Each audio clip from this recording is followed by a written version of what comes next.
Hello, I'm Rabbi Epstein, and it is a privilege to be involved in the 5th annual Mental Health Awareness Shabbat taking place this year on the 22nd and 23rd of January 2021. You know, good mental health is something we should strive for at all times, and it's not so easy to maintain in many instances. We've had a very difficult time over the last few months with this pandemic, and the interruption to our lives and the introduction of new uncertainties has made us all have to work very hard to maintain our resilience and to maintain our good mental health.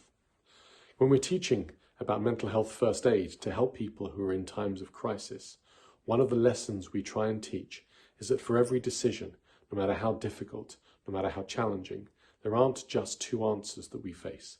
We normally think that every question we have has two answers, yes or no. But there is a third answer that we try and present to people, especially in times of mental health crisis. And that is the answer of pausing and taking a moment, not to make the decision that we wish to make, but to hold off, to wait, to maybe weigh up the pros and cons of where we are.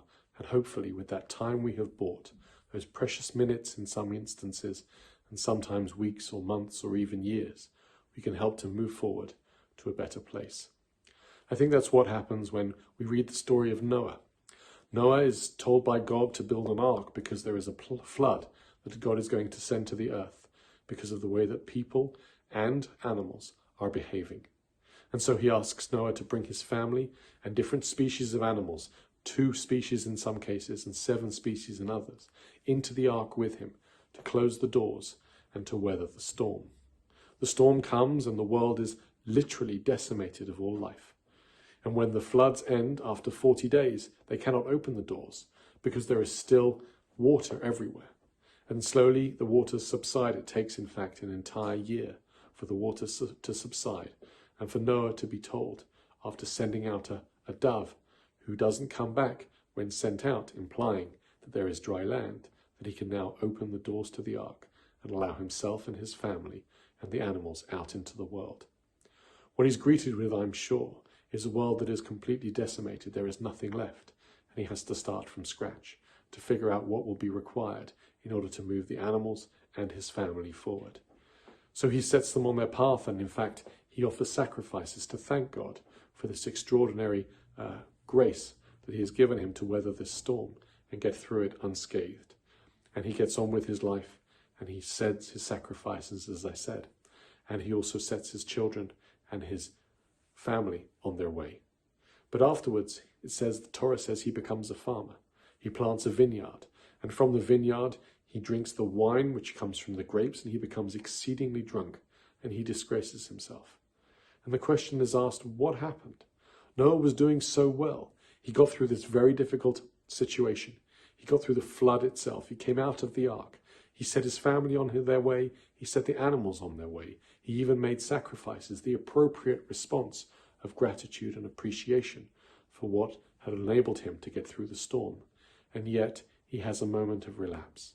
He gets drunk and he decides to disgrace himself in that sense, and that's what the Torah says in its words. And I think the answer is as follows, that even when we've gone through a difficult time, a traumatic experience, it will always leave its mark on us. And sometimes, even when we are many months past the experience that we've had, the memories and the experience comes back, as it were, to haunt us and gives us a challenging time before we're able to move past it. And at that moment of relapse, we need to know there are people around to look after us. There is training that we've given ourselves and resilience that we have tried to teach ourselves that tells us that no matter how difficult it was, there are people around who love us, who want us to move forward and who want us to succeed. And we should rely on their help and allow them to help us through this difficult time. No matter how well we do, we all need help at one point or another. Especially during this time of pandemic, I think many of us are feeling that there is a challenge that we have not quite fully understood or internalized. And it may surface again in months or years to come. And we need to know that when that happens, we still have good people to look to, family and friends and wonderful professionals who can help us through this challenging time. We shouldn't be afraid to know that sometimes these moments come upon us, but we should be reassured to know there are people around who are willing to help us. And please God, with their help and their guidance and our inner realization that we are able to move forward, please God, we will be able to maintain good mental health for the long term. Wishing everybody a Shabbat Shalom, keep well, and above all, wishing you every success in every aspect of your lives. God bless.